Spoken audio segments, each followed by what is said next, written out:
Hola, ¿qué tal?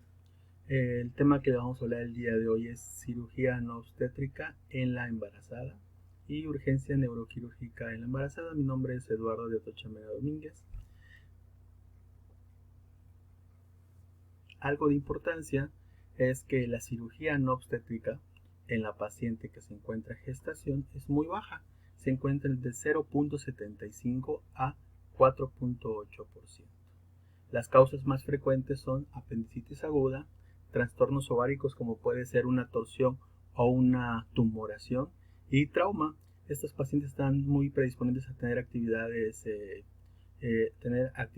en un auto o en una moto que va y presentan lesiones secundarias a un accidente. Hay algunas cirugías como cerclaje cervical que es muy frecuente que se realice en algunas pacientes.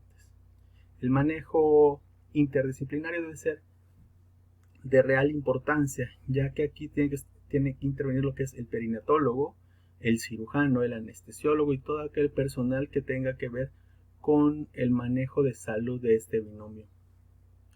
En el caso de la mortalidad correspondiente a lo que son las cirugías, artículos han hecho estudios sobre esta incidencia y no encontraron diferencia entre los dos, entre la embarazada y la no embarazada. Algo de importancia es que algunos pacientes están tomando algunos medicamentos teratogénicos por alguna situación anterior al embarazo o durante el embarazo.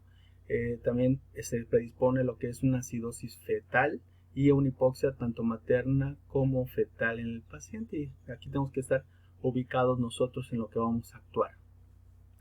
Los objetivos principales de un anestesiólogo es una seguridad materna, que es muy importante, mantener el embarazo y mejor resultado fetal posible. Esto quiere decir que una paciente, depende del trimestre donde se le va a realizar lo que es la cirugía, va a tener un desenlace o un mantenimiento del bienestar fetal. Las alteraciones del sistema cardiovascular durante el embarazo, en sus cambios fisiológicos que presenta, es de llamar la importancia que el volumen de líquido intravascular va a presentar un aumento del 35 al 45%, gasto cardíaco hay un aumento del 40 al 50% y las resistencias vasculares sistémicas van a presentar una disminución del 20%. También en el caso del sistema de coagulación van a haber factores con mayor concentración y factores con menor concentración, y puede haber una disminución de lo que son las plaquetas. En el caso del sistema respiratorio, del aparato respiratorio, tenemos que la ventilación por minuto va a presentar un aumento del 45 al 50%, y de importancia en el caso de las capacidades y los volúmenes van a estar asociados en la capacidad residual funcional, va a estar disminuida en un 20%. Esto es muy importante, claro está, porque en el caso del volumen de reserva respiratoria disminuye un 20-25% y el volumen residual de un 15-25%, que van a repercutir en la capacidad residual funcional.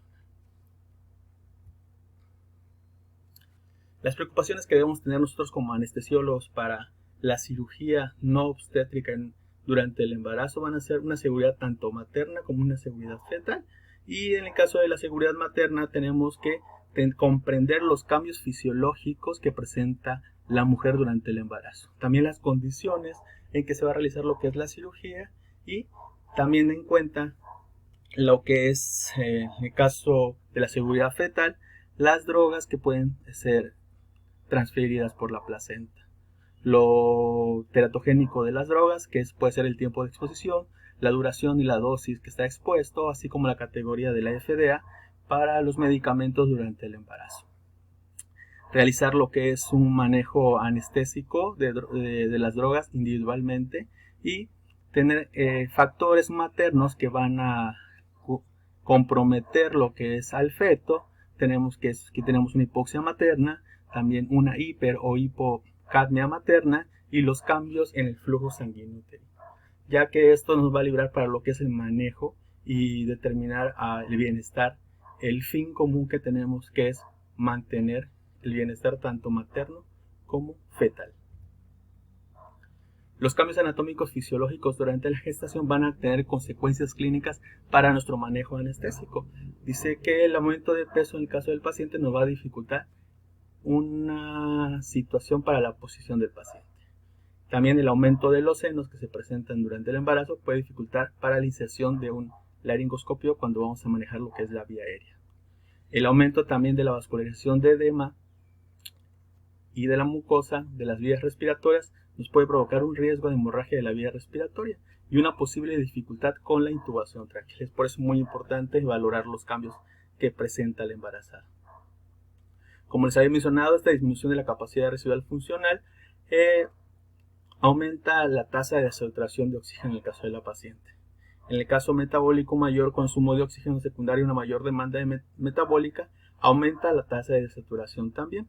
Y por último, que tenemos que tener importancia cuando manejamos lo que es la vía aérea, una disminución del tono del esfínter esofágico inferior y un vaciamiento gástrico retrasado que es normal durante el embarazo provoca un mayor riesgo de regurgitación gástrica y aspiración pulmonar.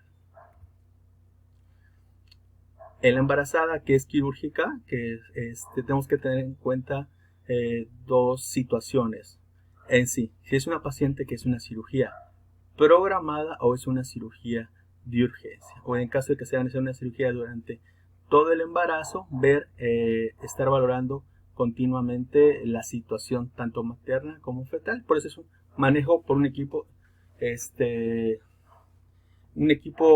complementario por todos, por tanto el perinatólogo, el anestesiólogo, etc. En el caso de una cirugía programada, lo importante es diferir la cirugía hasta después del parto. En el caso de una cirugía esencial que se vaya a hacer el primero o segundo o tercer trimestre, hay que valorar, en el caso del primer trimestre, si el riesgo es mayor que el mínimo o la madre y emprender lo que es la cirugía. Tenemos que ver riesgo-beneficio. En el caso del segundo trimestre, segundo y tercer trimestre, tenemos que valorar lo que es dar una anestesia óptima en el caso del paciente y hacer modificaciones necesarias para los cambios fisiológicos tanto de la madre como el bienestar fetal, y hacer la consulta de perinatólogo o un obstetra. Y también lo que es útil, lo que es el monitoreo transoperatorio y posoperatorio del feto y del útero. En el caso de la urgencia, es muy importante saber que una cirugía de urgencia no obstétrica no se puede diferir, tiene que ser enseguida. En el caso de anestesia regional versus anestesia general, está bien descrito que lo menos invasivo que se puede hacer para algún procedimiento anestésico en una embarazada, en una cirugía no obstétrica, podemos dar una anestesia regional como un bloqueo de plexo, etc. En el caso de la anestesia general hay que tener consideraciones exactas, pero siempre y cuando una anestesia regional, cuando vamos a dar hay que valorar cómo se encuentra la vía aérea de la paciente, porque en caso de tener alguna dificultad en la anestesia regional tendríamos que irnos automáticamente a un manejo de la anestesia general y manejo de la vía aérea. Entonces lo que nos podría contraindicar es que tenga unos predictores muy importantes para dificultad para la vía aérea. Entonces esto nos evitaría lo que es el uso de la anestesia regional, pero pues tiene los beneficios como todo, porque es menos invasivo, no manejamos una vía aérea y únicamente tendríamos un bloqueo de alguna extremidad superior o inferior según de lo que vayamos a realizar. Aquí quería hacer mención de lo que es la efedrina y la fenilefrina, que leyendo algunos artículos mencionaba que el vasoconstrictor de elección sería la fenilefrina, porque la efedrina tiene un efecto adverso que es una acidosis fetal silosa, pero automáticamente nosotros en la práctica hemos utilizado efedrina sin ninguna complicación, y muchos estudios están realizados en Estados Unidos con la fenilefrina. Las drogas que atraviesan lo que es la placenta, vamos a tener tres tipos. En el caso del tipo 1 va a ser el tiopental, que hay una transferencia completa. Hay una concentración equilibrada tanto del madre y el feto, y el ejemplo sería lo que es el tiopental. Un tipo 2 es que la concentración sea más alta a nivel fetal. Un ejemplo sería lo que es la ketamina, y un tipo 3 sería que la cantidad mínima de este fármaco va a llegar a la sangre fetal, y un ejemplo sería la succinilcolina. Y más adelante vemos que las moléculas de los bloqueadores neuromusculares son muy grandes, por lo cual no atraviesan la barrera hematoencefálica, la barrera placentaria. Entonces aquí vamos a usar lo que son medicamentos anestésicos, sus propiedades, y que aquí lo señalé con cruces para evaluar qué tanto atraviesa la placenta. Algunas observaciones que en la literatura que nos dan. Dice que el tiopental es muy altamente liposoluble, es un ácido débil, y lo cual tiene una alta transferencia placentaria. Dice que en el recién nacido, después del parto, tiene una eliminación rápida. En el caso de Propofol es liposoluble, igual tiene una transferencia placentaria y puede presentar depresión transitoria del atria del paciente del producto cuando nace. En el caso de la ketamina, como les mencioné en la anterior, pues es una base débil y tiene alta transferencia placentaria, y dice que a los 2 minutos después de un bolo, pues ya vamos a tener una concentración alta a nivel fetal. En el caso de los agentes inhalatorios, son altamente liposolubles, tienen bajo peso molecular y tienen una transferencia placentaria, pero esto va a dar un efecto sedante sobre el neonato siempre y cuando tenga un tiempo prolongado de la administración de la dosis. En el caso del óxido nitroso, la literatura te menciona que no hay que usarlo porque puede provocar hipoxia por difusión en neonatos. En el caso de los opioides, la morfina es menos soluble en lípidos, pero tiene una baja unión a proteínas. El fentanil tiene una transferencia placentaria alta y puede provocar depresión fetal al nacer. A diferencia que el remifentanil tiene una poca transferencia placentaria y sin efectos fetales adversos, ya que el feto lo metaboliza rápidamente, lo que es este opioide. En el caso de los antagonistas de los receptores de opioides, tenemos la naloxona, tiene una transferencia placentaria de 3 cruces, y aunque la seguridad a corto plazo de la naloxona está bien documentada, debe usarse solo en casos de sobredosis de opioides maternos, para el caso de para revertir también lo que es un efecto de opioide en el caso del producto. Las benzodiazepinas son altamente liposolubles y provocan depresión natal. Menciona que el midazolam tiene menos transferencia placentaria que el diazepam, pero también pueden provocar esta depresión natal. Los bloqueadores neuromusculares tienen moléculas grandes, poco solubles en lípidos y altamente ionizados. Estas características no va a tener ningún efecto clínico en el feto y no va a atravesar la barrera placentaria. Los anticolinérgicos, la atropina, dice que es soluble en lípidos y amina terciaria. Tiene 2 cruces. El glicopilorato es completamente ionizado y un compuesto de amonio cuaternario.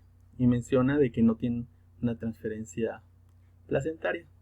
La neostimina es una pequeña molécula, pero sí va a tener una transferencia placentaria, por lo cual puede provocar bradicardia fetal, y se recomienda usar, cuando estamos usando la neostimina, agregar atropina para aquella cirugía incidental durante el embarazo, para que no tenga ese efecto de bradicardia fetal. En los anestésicos locales, la lidocaína es menos soluble en lípidos, bajo unión a proteínas, y puede acumularse en el feto debido a la captura de iones, y el feto se puede volver acidótico. La ropivacaína y bupivacaína son altamente liposolubles, pero tienen alta unión a proteínas, a diferencia de lo que es la lidocaína. Bueno, ahora sí, este estudio fue un estudio de casos y controles en Reino Unido durante 2 años, y encontraron cuáles eran las características para una falla de intubación traqueal en pacientes obstétricas, y encontraron con un valor predictivo la edad, el índice de masa corporal y el Mallampati mayor a 1. Algo en el caso de los comentarios que hicieron de este artículo es que pues ya en Europa hay muchas embarazadas, pero ya con edades mayores. Por eso ellos opinan que habrá salido como un factor para la falla de la intubación traqueal. Entonces era una de las causas, que ya se embarazan ya grandes las mujeres. Acá hago mención de algunos predictores que podrían dificultarnos a nosotros por lo que es la intubación traqueal en una paciente embarazada. Dice que un índice de masa corporal mayor de 35 sería un factor, una circunferencia de cuello mayor de 50, una distancia tiromentoniana menor a 6 centímetros, una presión cricoidea, también menciona, Mallampati de grado 3 o 4, una deformidad para la flexión de la columna cervical, problemas dentales, el paciente presente SAOS o tenga una disminución para la protrusión del mandibular o edema de la vía aérea y una apertura bucal menor a 4 centímetros. En el caso de estos serían factores que nos podrían dificultar para una intubación traqueal en una paciente embarazada. Pero también tenemos factores para una ventilación con una mascarilla facial, y tenemos acá, se vuelve a repetir lo que es el índice de masa corporal, la circunferencia de cuello, la distancia tiromentoniana, la presión cricoidea y el Mallampati 3 o 4. Y en el caso también pacientes que presenten SAOS aquí, y o también una reducción de una protrusión mandibular, como esto también es en personas que no están embarazadas. También para la colocación de un dispositivo supraglótico tenemos, en este caso serían los factores: índice de masa corporal mayor de 35, circunferencia de cuello, distancia tiromentoniana menor de 6 centímetros, presión cricoidea, y también aquí tenemos problemas dentales que tenga el paciente. Y por último, para un acceso de la vía aérea, pues ya sería por a nivel del cuello, un acceso, realizarlo por el cuello. Dice que los que nos podría dificultar aquí serían 3 factores: sería un índice de masa corporal mayor a 35, una circunferencia de cuello mayor a 50 y por último que tenga problemas a nivel cervical la paciente, como una deformidad para lo que es la flexión de esta misma. Entonces lo bonito de este cuadro es estos factores que pueden tener las embarazadas, tanto para una ventilación con mascarilla facial y una intubación traqueal. Entonces en la valoración preanestésica que hacemos en las embarazadas hay que valorar esto. En esta les presento un algoritmo que va a ser para el manejo de la anestesia general en embarazadas y que presentan una falla para una intubación traqueal. Les voy a presentar 3 algoritmos. En el primero va a ser la seguridad de la anestesia general embarazada, en el segundo va a ser una falla de la intubación endotraqueal, y en el tercero es cuando no podemos intubar y no podemos dar oxígeno. Pues eso le pone con el nombre como de master algoritmo. Entonces tenemos que antes de la inducción hay que hacer un planeamiento y una preparación, por lo cual debe ser un manejo interdisciplinario. Como bien sabemos, es una inducción de secuencia rápida. Mencionar que la ventilación facial debe ser de una presión máxima de 20 centímetros de agua. Hacer lo que es la laringoscopía, hacer 2 intentos, y en el caso del tercero llamar a una persona para que tenga más experiencia. Si lo podemos lograr, pasamos a lo que es realizar lo que es la cirugía y pensar un plan para extubación. Bueno, en el siguiente algoritmo presentamos que no se puede realizar la laringoscopía y no puedes lograr lo que es la intubación. Entonces vamos a declarar una falla para la intubación, hay que pedir ayuda y mantener el oxígeno. Podemos utilizar un dispositivo supraglótico o una mascarilla facial para mantener la oxigenación, y de aquí podemos tener 2 líneas: si falla esta ventilación o si lo podemos lograr la ventilación. Hay que mencionar si la cirugía es necesaria para saber si vamos a despertar al paciente o va a continuar para la cirugía. Entonces es muy importante tener ese algoritmo presente, porque si tenemos dificultades, si no es una cirugía de urgencia, podría estar difícil. Y en lo último, para declarar lo que es que no se puede intubar y no se puede oxigenar, hay que dar oxígeno al 100%, excluir que haya presentado un laringoespasmo al paciente, y podríamos agregar hasta un bloqueador neuromuscular para facilitar esta situación o tener un acceso a nivel del cuello. Lo importante aquí sería darle oxigenación. Como les mencioné anteriormente, tener una buena oxigenación materna va a ayudar al producto. El algoritmo 1, como se había mencionado en la diapositiva anterior, aquí lo voy a hacer mayormente desglosado. Menciona que la preparación previa hay que valorar lo que es la vía aérea, ver cuánto tiempo ha comido la paciente, una profilaxis con antiácidos y en caso de que sea necesaria una resucitación fetal intrauterina, si es apropiado, en caso de que necesite líquidos o cambio de posición en la paciente. Esto lo valora muy bien lo que es el ginecólogo. Y tenemos que tener un manejo, un checklist para una anestesia general y identificar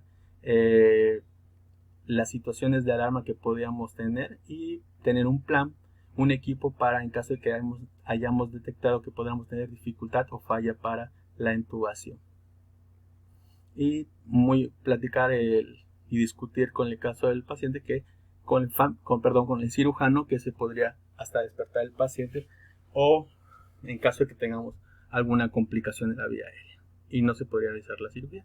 Por eso es muy importante valorar si es una cirugía de urgencia o es una cirugía electiva. En el caso de la intubación de secuencia rápida, debemos tener un acceso IV, preparado el exusionador y revisar que tengamos todo el equipo para la vía aérea.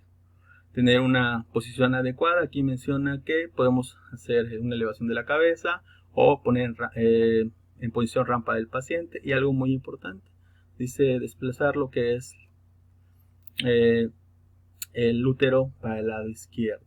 Eso lo podemos realizar con una cuña a nivel del lado derecho de la embarazada para aumentar el gasto cardíaco. Dar una preoxigenación y también menciona que le podríamos dar una presión cricoidea de 10 a 30 minutos máximo, pero ya como hemos visto también esto nos puede dificultar para hacerlo la laringoscopía. Y pues tampoco haciendo una presión manual no podríamos medir qué tantos minutos le estamos dando de la presión. También hacer una valoración adecuada para los medicamentos tanto de la inducción como el bloqueador neuromuscular y considerar una ventilación con mascarilla facial. Hacemos lo que es la primera intubación, no visualizamos bien lo que es la vía aérea. Hacemos una reducción o movimiento de la presión cricoidea, hacemos una reposición de la cabeza y también podríamos utilizar hasta un dispositivo que nos ayude para lo que es introducir el tubo endotraqueal, como podría ser un buggy o un estilete. Si se logra, pues ya pasamos a lo que es proceder la anestesia y la cirugía, y también se tendría que planear un plan de extubación. En caso de que no se pueda realizar en la primera intubación, menciona que hay que ventilar al paciente y comunicar con su asistente. Entonces tenemos aquí, hay una segunda intubación. En caso de que no se pueda realizar, pues podemos utilizar alternativamente un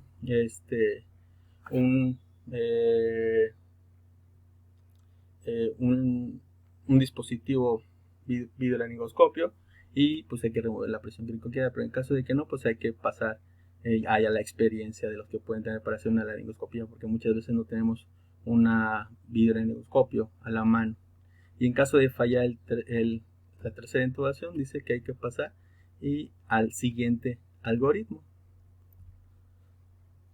Pero antes de pasar al siguiente algoritmo, que sea el algoritmo de falla para intubar y no se puede oxigenar, les quiero poner esta imagen que está muy bonita, que explica claramente cuando esté en posición supina y en posición lateral. Como en los algoritmos anteriores menciona de poner el útero del lado izquierdo. Entonces esta es la situación porque el útero, como se encuentra ocupado, hay una compresión tanto de la aorta como de la vena cava inferior. Entonces hacerle lateral, vean cómo hay un aumento de su diámetro de estos dos, que también va a beneficiarse. Y aquí tenemos como en este cuadrito, vemos que la línea azul pertenece a lo que es en la parte supina, cuando el paciente está en posición supina, y el amarillo cuando está en posición lateral. Y vemos que el porcentaje del gasto cardíaco es mayor a la liberación de esta, entonces hay aumento de ese porcentaje de gasto cardíaco. Es ahí donde puede ayudarla haciendo lateral hacia el lado izquierdo del útero, va a beneficiar mucho a lo que es el paciente. Incluso también vemos en el volumen de inyección, volumen de inyección va a ser beneficioso.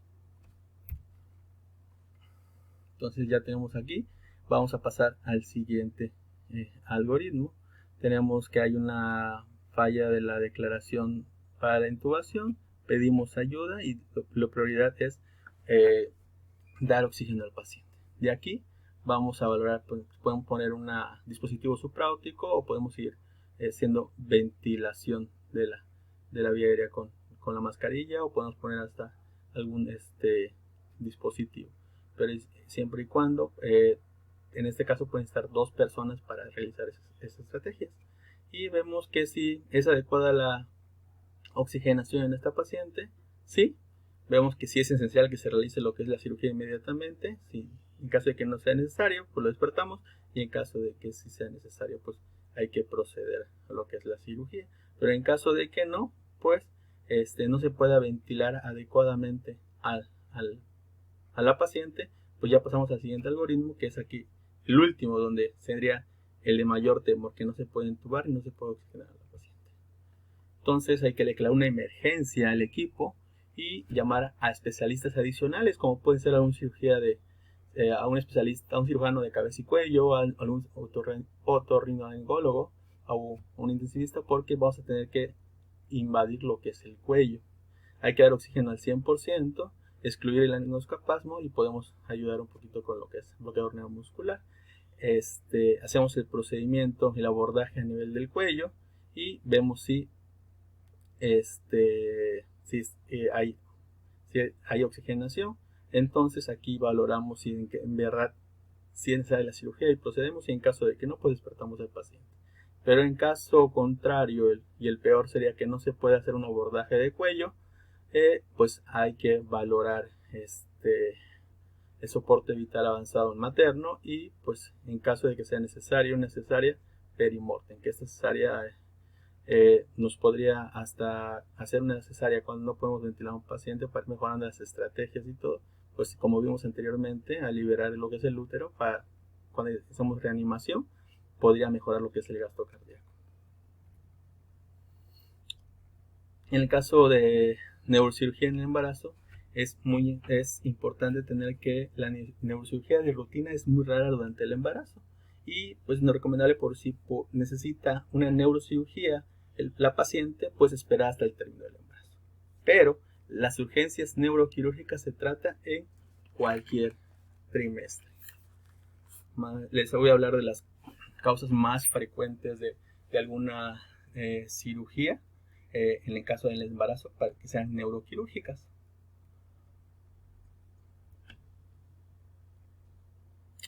Aquí tenemos lo que es el aneurisma intracraneal. Esta es una tomografía sin contraste. Vemos una hemorragia subanoidea, y en este es una angiografía donde vemos el aneurisma aquí como un globito.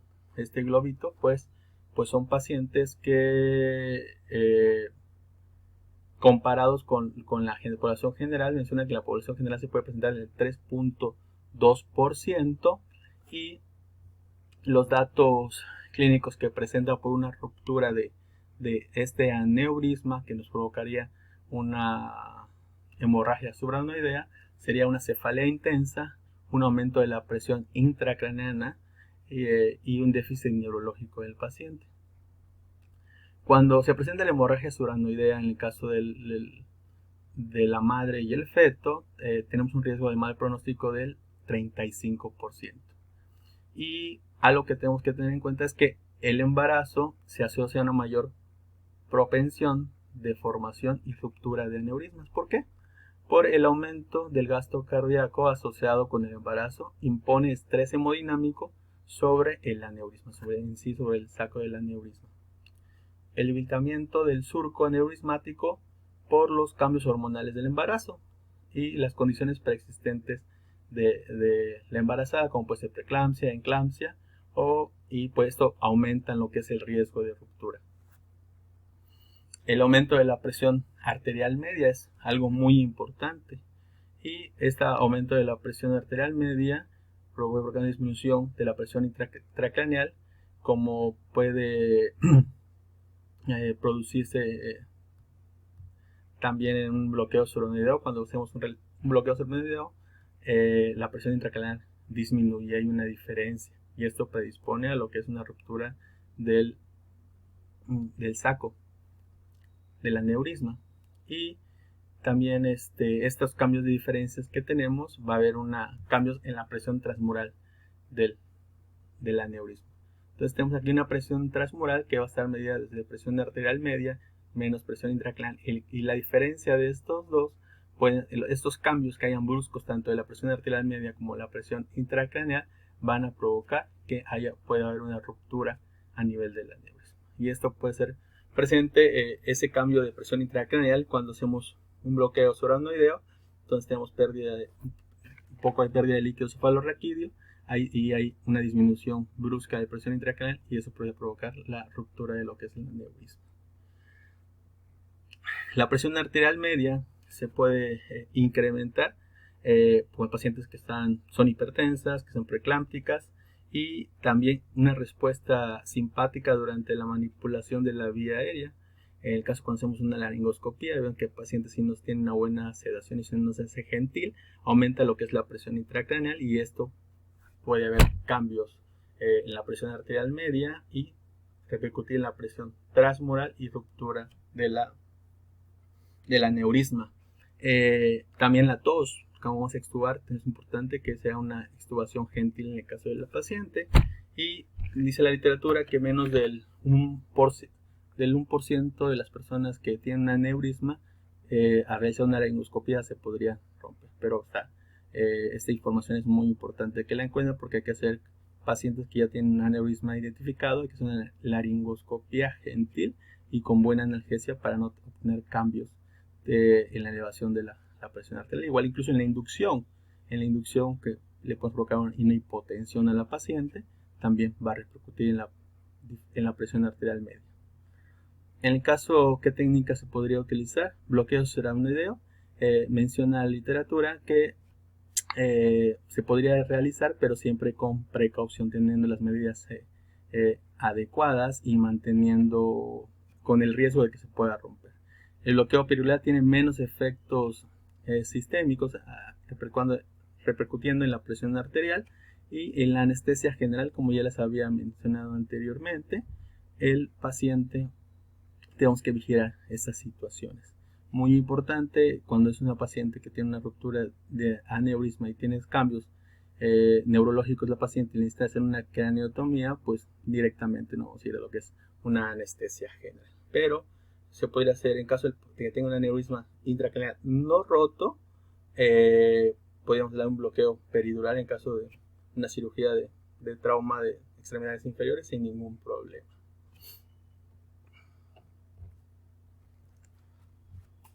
Las malformaciones arteriovenosas que den clínica cuando están pequeños es muy raro, pero sí pueden presentar. Normalmente las malformaciones clínicas están entre los 25 y 45 años, empiezan a presentar. En esta imagen tenemos igual una tomografía donde vemos así como una zona de forma de medusa que nos habla de una malformación, y aquí una angiografía donde podemos ver esa malformación arteriovenosa. Dice que los datos clínicos pueden presentar cefalea, ruptura que conduce a hemorragia subaracnoidea. Estas medusitas pueden tener aneurismas, y se rompen esos aneurismas y a consecuencia presentan una hemorragia subaracnoidea. Pueden presentar accidentes cerebrovasculares y trastornos convulsivos cuando es su diagnóstico de estas. La incidencia es igual a la población en general y no tiene ninguna influencia de la progresión de la enfermedad que una persona esté embarazada. La malformación arteriovenosa sin ruptura o ruptura normalmente es diagnosticada cuando es incidentalmente. El paciente pues no presenta déficit neurológico y tiene un curso neurológico estable, por lo cual si es un diagnóstico incidental, pues la cirugía sería que se realizara posterior a lo que es el parto. Pero si la malformación está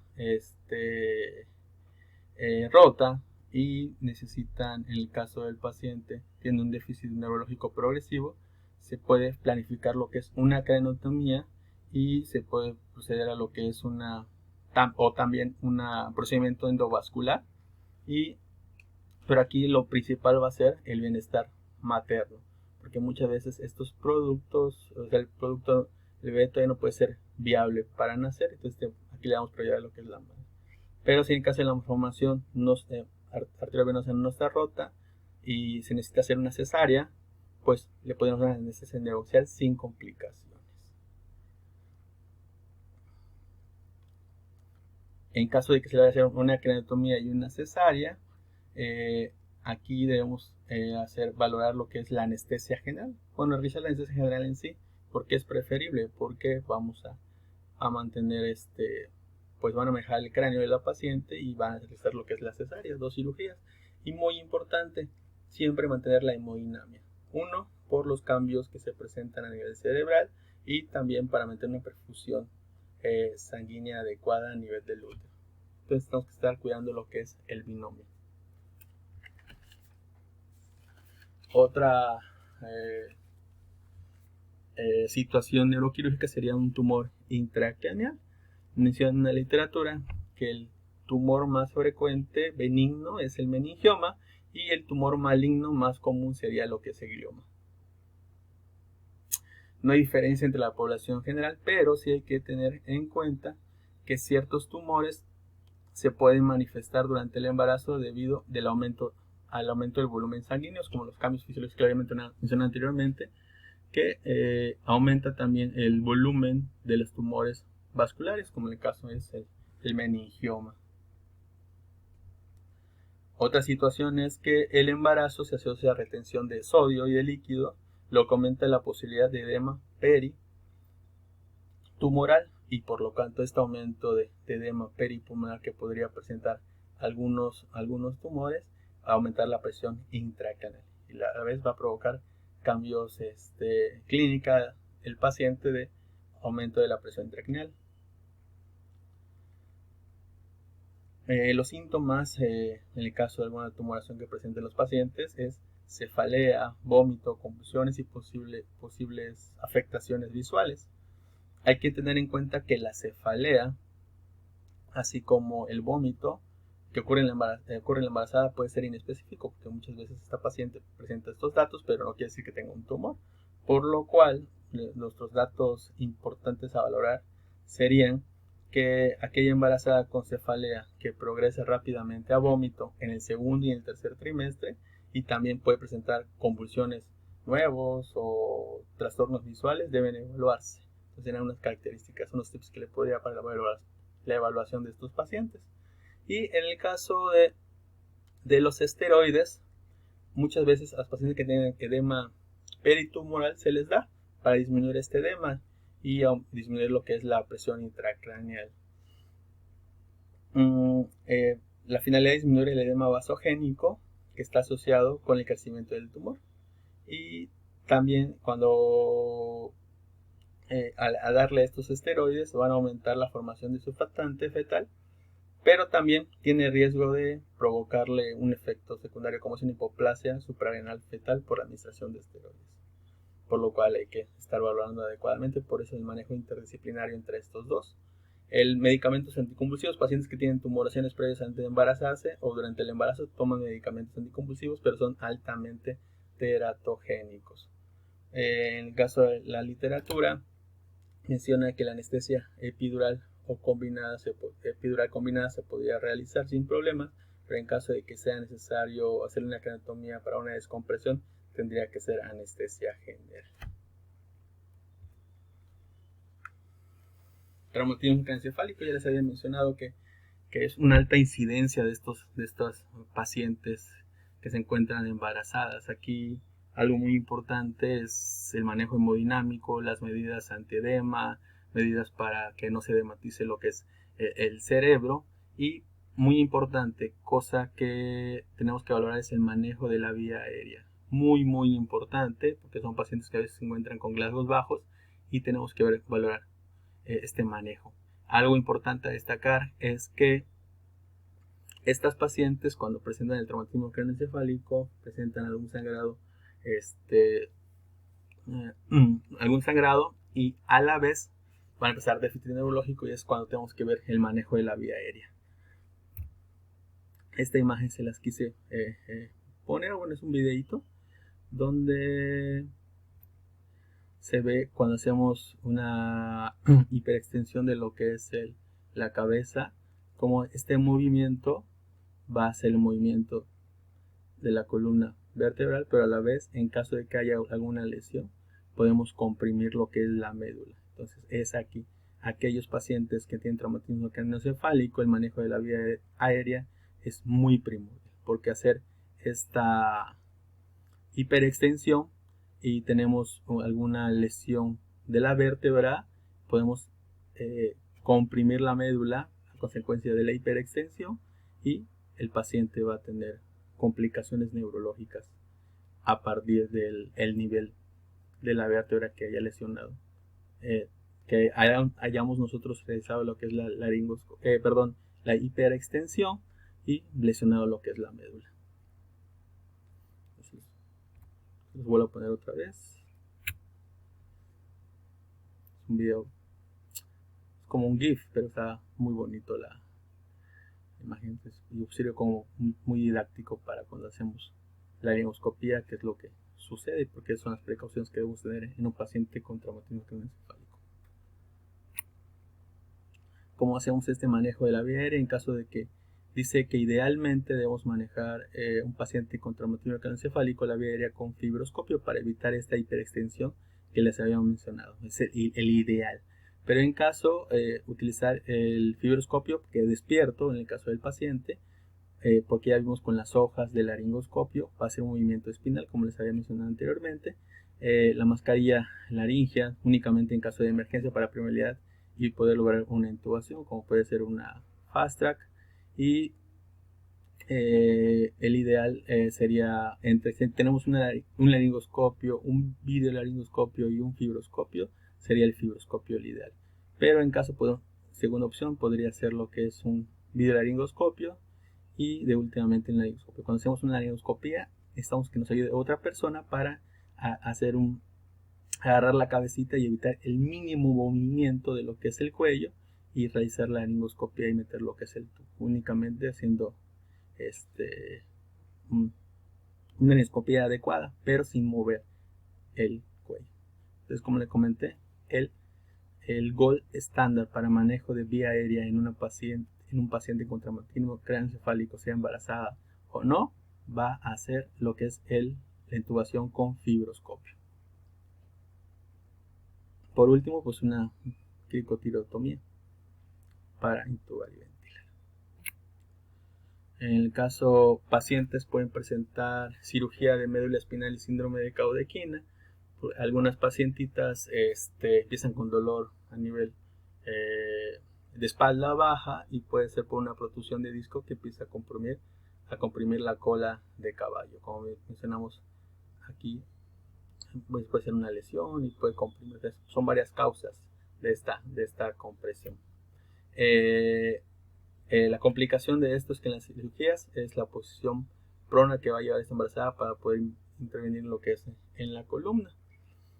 Hay estrategias que algunas camas quirúrgicas van a tener estos dispositivos que va a ayudar a que la pancita quede libre.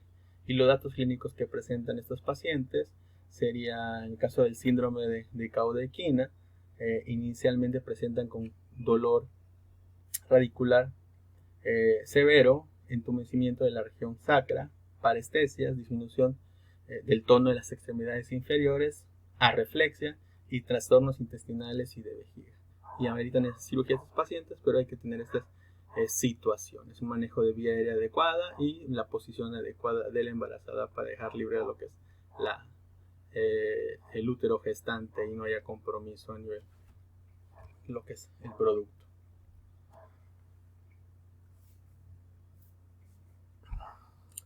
En el comité de la Sociedad de Anestesiólogos para Americana para la práctica en obstetricia hace unas recomendaciones tanto del 2017 como el 2018. Aquí se las quise poner, es muy importante esta sociedad y menciona estas recomendaciones. A una mujer nunca se le debe negar la cirugía indicada independientemente del trimestre. La cirugía electiva debe posponerse hasta después del parto, como les había mencionado anteriormente. Si es posible, la cirugía no urgente debe realizarse en el segundo trimestre, cuando las contracciones prematuras y el aborto espontáneo son menos probables. Entonces, una cirugía no urgente y si necesita operar, que sea en el segundo trimestre. Los agentes anestésicos, ningún efecto teratogénico a cualquier edad gestacional de la dosis estándar de los anestésicos. Anteriormente, pues van a encontrar publicaciones de algunos medicamentos anestésicos que podrían ocasionar en el producto, pero pues aquí las últimas recomendaciones que realizan es que ningún anestésico le va a provocar efectos teratogénicos con una dosis estándar. El monitoreo de la frecuencia cardíaca fetal ayuda en el posicionamiento materno y el manejo cardiorrespiratorio e influye en la decisión del parto.